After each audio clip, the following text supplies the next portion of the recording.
if you're looking at that Dallas defense, does anything stick out to you, Kevin? Yeah, it does. I heard today that the Cowboys play man coverage over 40% of the time.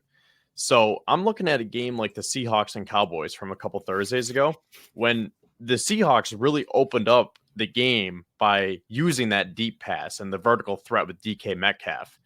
And as a Tyler Lockett owner, I don't think Lockett did much that game, but DK Metcalf is their wide receiver one, and he was the reason why that game was so close. So I think that this has to be a game where Stephon Diggs has to get back to being Stephon Diggs. And it's been nice because, like we talked about earlier in the show, you're seeing the production from guys like James Cook, Ty Johnson, Dalton Kincaid, Khalil Shakir. So it's been nice that the Bills haven't had to rely on Diggs and Davis ever since Joe Brady took over.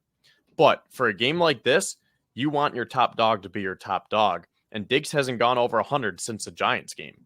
Now, he's been solid, but he's been held in check multiple weeks now. So he definitely is going to want to eat. And I really wish that we could be seeing a matchup between the Diggs brothers.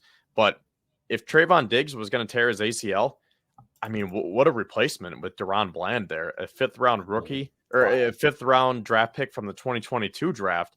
And he has 8 interceptions, and he's ran back 5 or 6 of them? Yeah. I mean, he's got the record. It's been an insane kind of boost for him. It's something we'll never see again, but I don't want to say pick sixes are lucky, but they're kind of like fumble recovers, and how far you return the interception is definitely something that I think is an interesting statistic. I don't think it's definitely like all just because you made a good interception. Sometimes it does go your way. So let's kind of segue that into constructing the game plan here for the Bills, because going off of that point, I think this is going to have to be a game where Josh Allen puts the team on his back. But that being said, they're going to need the run game to mix in well, and they're going to have to be able to turn to James Cook. But on the flip side, I like the wheel routes and the screen passes. So at the end of the day, I'm not saying that James Cook has to have 20 rushes, but I want to see James Cook have 20 touches because he is one of the most dynamic weapons for the Bills.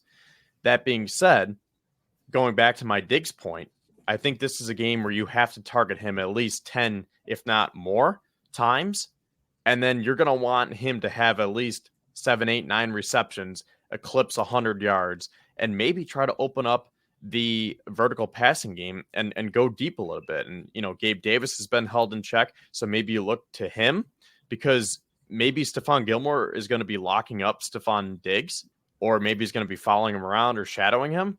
And I know we just got done talking about Deron Bland being that sticky cornerback who is just having a net for the ball this year. But Josh might be inclined to look at Davis a little bit more this week because Gilmore has been really solid.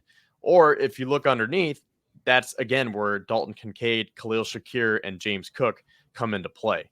So I guess just to wrap this up for my game plan, Kevin, I think that this has to be a huge offensive output for this Bills team. They have to keep building on what they've been working on with Joe Brady, but then just take it to the next level because the competition is going to be to the next level this Sunday against Dallas.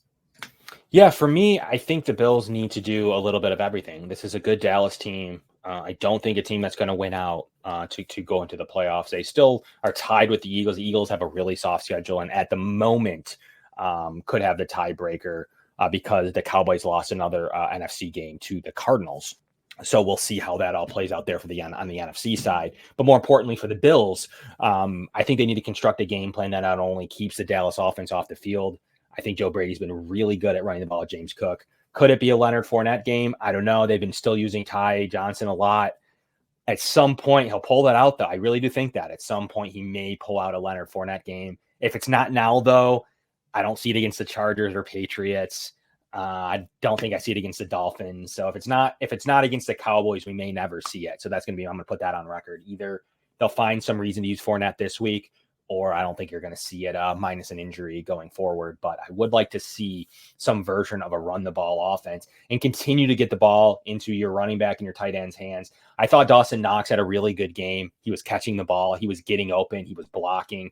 It was a pleasant surprise to have him back. And what a difference that wrist surgery made. He was not who he was earlier this season. That was not an indictment of how he is as a player. It's not indicative of his skill set. So that's been pretty good to see Dawson Knox play a solid game. And I expect more from him as the snaps are going to increase. So I think that him and Shakir are going to be a good tertiary options in this offense, or even secondary, if that's what you want to call them. But secondary options to me are still like Dalton Kincaid, Gabe Davis, James Cook, behind, Stephon Diggs. So that's kind of how I'm looking at it defensively. Stop the run. I think when you stop the run, and Tony Pollard, who, as we talked about, is quite literally in the middle of the league, I think that it can help you. I mean, the Bills generally do pretty well against receivers. So I think that their ability to use Rasul Douglas against a guy he knows in CD Lamb is definitely going to be pretty interesting in their Packers versus Cowboys days and Eagles back to when he was an Eagle. So I think that there's definitely going to be maybe a little bit of familiarity there with some of that NFC connection.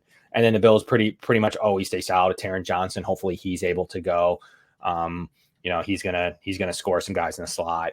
And then a Cooks Benford kind of style matchup is going to be pretty interesting there as well. But I'm stopping the run and I'm running it. I'm controlling the clock. I'm getting the crowd into it.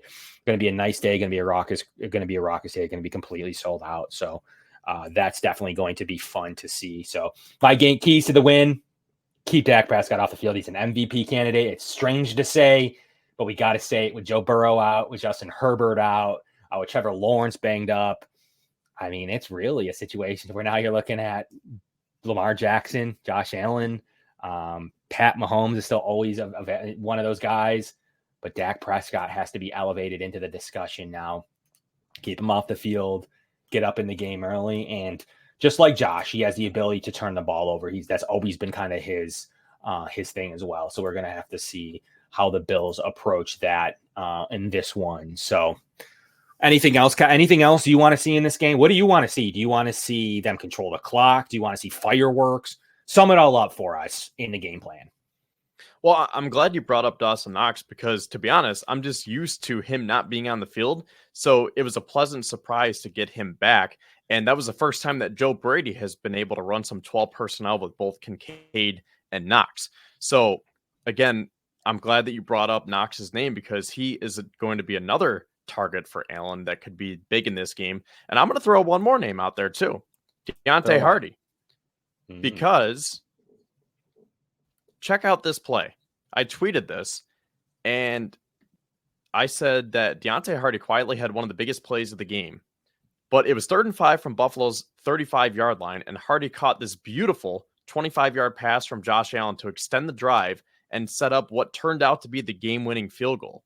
And I think a lot of people forgot about that because Josh just made so many plays, and you're thinking that the insane play that he made on the opposite sideline where he was falling out of bounds and somehow flicked it 20 yards down the field to Latavius Murray. I think naturally our minds go to that possession and say, oh, well, because Josh made that play, we were able to kick the game-winning field goal. But they were actually forced to punt on that drive because they had all those penalties get called back. So this was on the ensuing drive because the Bills defense did their job and they got the ball back. And then this is when Deontay Hardy made that game-changing play. And I think, like I said in the tweet, that is quietly one of the plays of the game right there. So if they can find ways to use Deontay Hardy again, I am all for it. I like it. Josh Allen, 48 career rushing touchdowns as well. Does that rear its head into this game? I think it might. This might be a home Josh Allen running game. 10 touchdowns already on the season, just 2 away from 50 career touchdowns. That's impressive. He's approaching territory that we've never seen, as well as 163 touchdowns. He's approaching that 200 touchdown mark as well that he'll hit next season. So definitely some fun statistics popping up. Josh Allen's still completing 66.9% of his passes, 3,400 yards. I mean, he has close to 3,800 yards. He is over 3,800, close to 3,900 yards and 35 touchdowns. If the Bills were a little bit higher in the standing, cleaned up maybe a little bit of the turnovers, he would be your MVP. Still has time to do it if the Bills run the table and do secure a 2 or 3 seed in this with a division win. I think you could see him go from he's already up to the 5th best odds. I think he can catapult into the top 2 pretty easily with that kind of finish. And he's going to want to show it in front of his fans. I mean, he's been away from home. They haven't played at home since that Jets game that he dominated with Joe Brady. Since then, they've had the Eagles game bye, Chiefs games. It's been a month, roughly 4 weeks since he'll be on the field again in front of his home fans with Joe Brady. So it's going to be fun to see. I like Joe Brady's energy. I think, it wasn't his best second half. Played a pretty good first half, scoring 14 points. You'll take any game where you're averaging 28 points a game.